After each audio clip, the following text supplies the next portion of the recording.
የማትከፋ ሰው መሆንን የሚያመላክት የተደላደለ አእምሮ ማዳበሩ ሕይወትህን ይበልጥ ደስተኛ ያደርገዋል። ሰዎች በየትኛውም ቦታ የሚገኙ በመሆናቸው ምን እንደሚሉ ወይም ምን እንደሚሰሩ ከቶ ላታውቅ ትችላለህ። የቀንህን እድል ፈንታ ለሌሎች ሰዎች ለምን አሳልፈህ ትሰጣለህ? መጎዳትም ሆነ መከፋት ሰዎችን አይለውጣቸውም፣ እኛኑ ብቻ ይጎዳናል እንጂ። ሐዘንተኞች ያደርገናል፣ ሰላማችንንና ደስታችንን ይወስድብናል።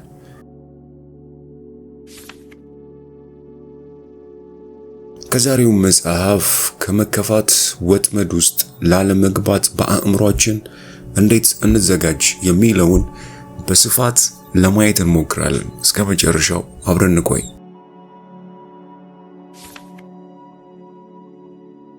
በቀላሉ የማይበገር ሕይወት እንዲኖራቸው የሚፈልጉ ሰዎች ያናደዷቸውንና የጎዷቸውን ሰዎች ይቅር ማለት ባለሙያ መሆን አለባቸው።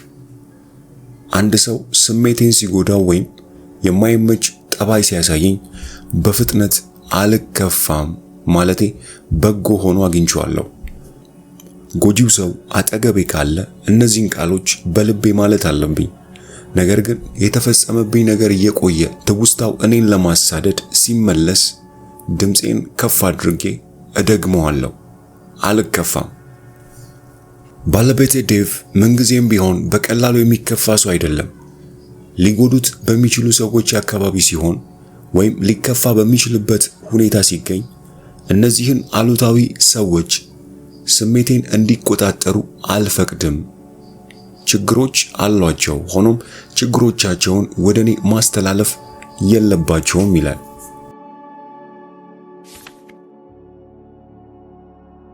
በዓለም ውስጥ እስካለንና በሰዎች አካባቢ እስከተገኘን ድረስ የመከፋት አጋጣሚ ይኖረናል። ሌላው አይነት ፈተና እንደሚመጣ ሁሉ የመጎዳት፣ የመናደድ ወይም የመከፋት ፈተና ይመጣል። ፈተና ወደኛ እንዳይመጣ መጸለይ መልካም አይደለም። ሆኖም ልንከተለው ወይም ልንተወው መምረጥ እንችላለን።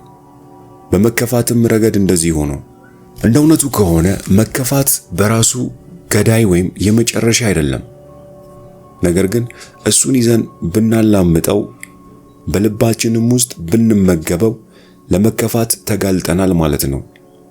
የተከፉ ሰዎች እንደ ጉዳት፣ ቁጣ፣ ግንፍልነት፣ ቅናት፣ ቅር መሰኘት፣ ጠብ ወይም ሁከት፣ ምሬት፣ ጥላቻና ቅናት የመሳሰሉ ውጤቶችን እውን ያደርጋሉ። መከፋትን ስራዬ ብሎ የመያዝ አንዳንድ ውጤቶች ስድብ፣ ጥቃት፣ ጉዳት ማድረስ፣ መለያየት፣ መከፋፈል፣ ግንኙነትን ማፍረስ፣ ክህደትና ወደ ኋላ ማፈግፈግ ናቸው።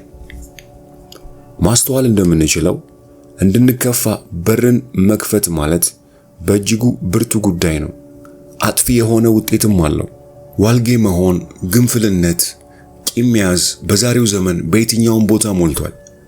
ሰዎች እነዚህን አሉታዊና መርዘኛ ስሜቶች እንዲገዟቸው ሲያደርጉ በሰይጣን ወጥመድ ውስጥ መግባታቸውን ልብ አይሉም።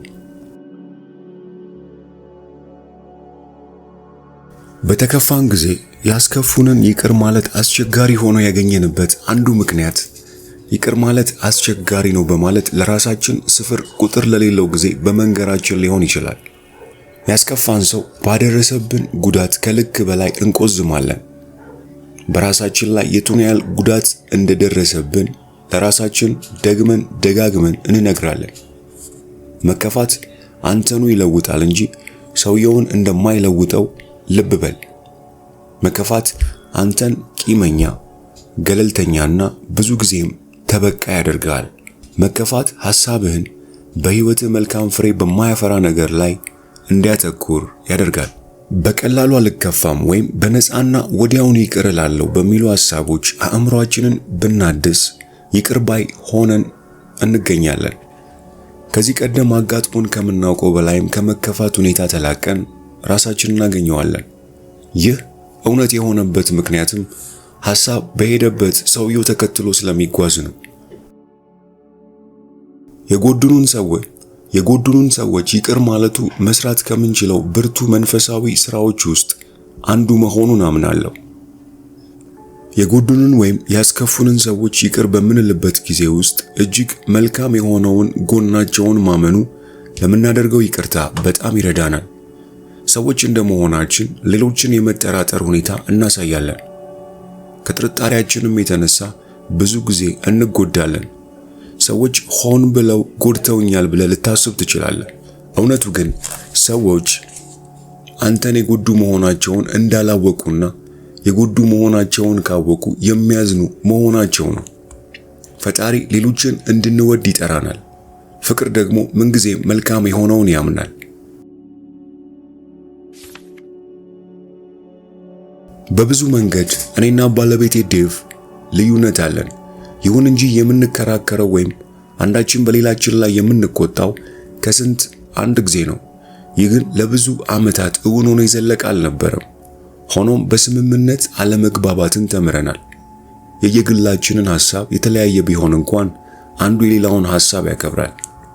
በመጀመሪያዎቹ የጋብቻ ዓመታት የባለቤቴ የዴቭ አዎንታዊ ጠባያት ችላ በማለት የእርሱ አሉታዊ አካሄድና ጠባይ ነው ባልኩት ሐሳብ ላይ አተኩር እንደነበር አስታውሳለሁ። ሐሳቤም ይህን በመሰለ አካሄድ ይጓዝ ነበር። በምንም ነገር ልንስማማ አንችልም። እሱ በጣም ግትር ነው። ሁልጊዜም እርሱ ትክክል መሆን አለበት። ቆዳ ስሱ አይደለም። ምን እንደሚሰማኝ ደንታ የለውም። ለራሱ ካልሆነ በቀር ለማንም አያስብም እል ነበር። እንደ እውነቱ ከሆነ ከነዚህ ሐሳቦች ውስጥ አንዳቸውም እውነት አልነበሩም። ይኖር የነበሩት በሐሳቤ ውስጥ ብቻ ነበሩ። አስተሳሰቤ የላቀ አዎንታዊ ቢሆን ኖሮ አያሌ መከፋትና አለመስማማት ላይከሰቱ ይችሉ ነበር። አጉል አስተሳሰቤ ግን እውን አደረገ። ውሸትን በማመን የተከፋው ሰው ነኝ ብዬ ስለራሴ አሰብኩ።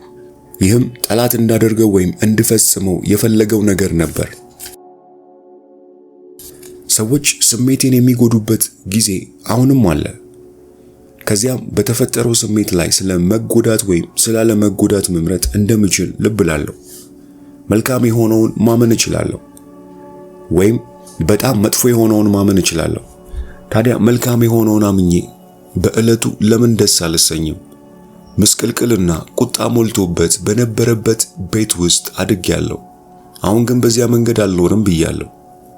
ስለ ሌሎች በጎ ሐሳብ በማሰብና በቀላሉ ላለመከፋት ወይም ላለመቆጣት በመምረጥ በዙሪያዬ መልካም ድባብ እንዲፈጠር አስተዋጽኦ አደርጋለሁ።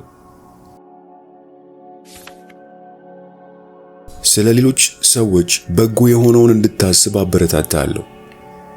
አነሳሽ ምክንያታቸውን ጥያቄ ውስጥ እንዳታስገባ ወይም እነሱ ሆን ብለው ጎድተውኛል የሚለውን ሐሳብ እንድታስብ የሚገፋፋን ፈተና ተቋቋመው።